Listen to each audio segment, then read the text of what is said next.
আচ্ছা, আমরা সূচকের এখন আরো দুইটা ম্যাথ, এই ম্যাথ দুইটাও ইম্পর্টেন্ট। এইটা 13তম বিসিএস এ আসছে, আর এটা হচ্ছে বিভিন্ন মন্ত্রণালয়ের যে প্রশাসনিক কর্মকর্তা 2018 সালে এটা আসছে। এখন তাহলে আমরা এটা দেখি, সলভ করি। এই ম্যাথ দুইটাও খুবই ইজি, মানে বেসিক ক্লিয়ার হবে এই ম্যাথ দুইটা সলভ করলে। আচ্ছা, এটার অপশনগুলো আগে আমরা দেখে নেই। এই ম্যাথটার অপশনগুলো, অ্যান্সারে কি কি দেওয়া আছে, অ্যান্সারগুলো অ্যান্সারগুলো দেওয়া আছে 1, তারপরে এক্স, তারপর হচ্ছে এক্স এর উপরে স্কয়ার, আর এটা হচ্ছে 1/x। এখন দেখি যে কি বলছে এখানে। এখানে বলছে হচ্ছে এক্স এর উপর পাওয়ার 4 ভাগ এক্স এর উপর কি পাওয়ার 6 ইন্টু এক্স এর উপর স্কয়ার। আচ্ছা, আমরা এখানে সূত্র, যেহেতু সূচকের ম্যাথ, আমরা তাহলে সূত্র জানি যে আমাদের বেস দুইটা তিনটা বেসগুলা যদি সেম হয় আর যদি গুণ আকারে থাকে, তাহলে পাওয়ারগুলো আমরা কি যোগ করে দিতে পারি। কিন্তু এখানে একটা হচ্ছে ভাগ, একটা আছে ভাগ, কিন্তু আমাদের বেস কিন্তু সেম। এই বেসগুলো কিন্তু আমাদের সেম, বাট একটা শুধু ভাগ আকারে আছে। তাহলে আমরা কি এই ভাগটাকে যদি আমরা গুণ আকারে, মানে গুণ বানাই দিই, গুণ, তাহলে কি আমাদের এই পরে এই যে এক্স এর উপর পাওয়ার 6, এটা কি তাহলে উল্টে যাবে? ভাগকে গুণ করলে কি উল্টে যায় না তারপরেরটা? তাহলে এখন আমরা তাহলে এটাইভাবেই সলভ করব। যে কি বলছে, এক্স এর উপরে পাওয়ার 4 আর ভাগটাকে আমরা জাস্ট গুণ করে দিব, কারণ আমাদের এই ভাগটা, এই সাইনটা যদি গুণ হয়ে যায় তাহলে কিন্তু আমাদের মিলে যায় যে বেসগুলো আমাদের সেম, গুণ আকারে আছে, তখন আমরা কি পাওয়ারগুলোকে যোগ করে দিতে পারবো। আচ্ছা, এটাকে যদি গুণ করে দিই তাহলে কি হবে, 1/x এর উপর পাওয়ার 6 হয়ে যাবে। এক্স এর উপরে যে পাওয়ার 6 আছে, এটার নিচে কি একটা 1 আছে না? তাহলে এখন যদি আমি এখানে গুণ সাইন এনে দিই, তাহলে কি 1টা উপরে চলে আসলো আর x/6টা কি নিচে চলে আসলো। এখনও তো এইটা একটা প্রবলেম যে 1/x এর উপর পাওয়ার 6, এটাকে আমরা কি করব? আমরা কি জানি, এটাও সূচকের সূত্রতে পড়ে। 1/x এর উপর পাওয়ার 6, এটা সূচকের সূত্র অনুযায়ী আমরা লিখতে পারি হচ্ছে x-6 ইন্টু এক্স এর উপরে কি স্কয়ার।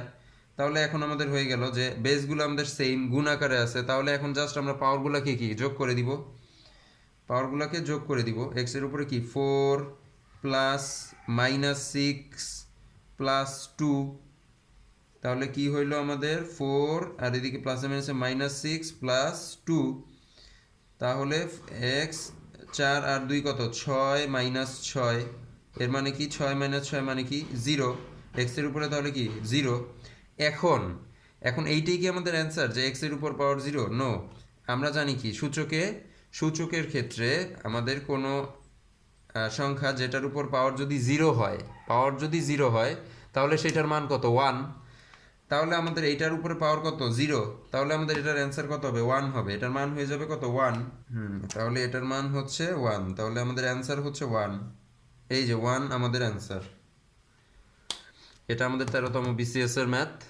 এখানে বলা হয়েছে 2 - 3 ইন্টু 2 - 3 -1 -1। আচ্ছা, এটা কিন্তু দেখেই মোটামুটি আইডিয়া করা যায় যে এটা কি হইতে পারে, মানে কিভাবে করতে হবে এটা।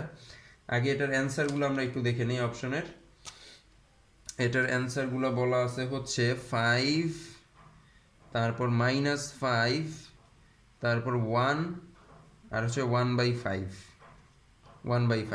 এই তো। এখন আমরা এটাকে সলভ করি। আচ্ছা, যে কি বলছে যে 2 - 3। আচ্ছা, আমরা এখানে কিন্তু জাস্ট প্রথমে দেখলেই বুঝি যে 2 - 3, এই 2 - 3 কি -1 আসবে এখানে। তাহলে এখানে যদি -1 আসে, তার উপরে পাওয়ার -1 মানে কি, এই যে -1 এর উপরে পাওয়ার -1, এর মানে কি -1, এটাই তো। -1 এর উপরে পাওয়ার যদি -1 থাকে, আমাদের কত হয়, -1 হয়। তাহলে এখানে আমরা বুঝতেছি যে এই যে -1টা উপরে আছে, এখানে এই -1টা আর থাকতেছে না। তাহলে আমরা এখন লিখতে পারি যে 2 - 3 ইন্টু ভিতরে আমাদের -1, ব্র্যাকেট ক্লোজ করে দিলাম, আর উপরে কি -1, এই যে একদম বাইরে যেই -1টা আছে, এই যে -1। এখন এখন আমাদের এই যে -3 আর এই যে -1, এটা কি গুণ আকারে আছে না, -3 -1। তাহলে ব্র্যাকেট দুইটা আমি কি করবো, এখন উঠাই দিব। ব্র্যাকেট দুইটা যদি উঠাই দিই, তাহলে মাইনাস মাইনাস প্লাস, 3 একে 3, ব্র্যাকেট ক্লোজ, আর এই যে উপরের পাওয়ার -1।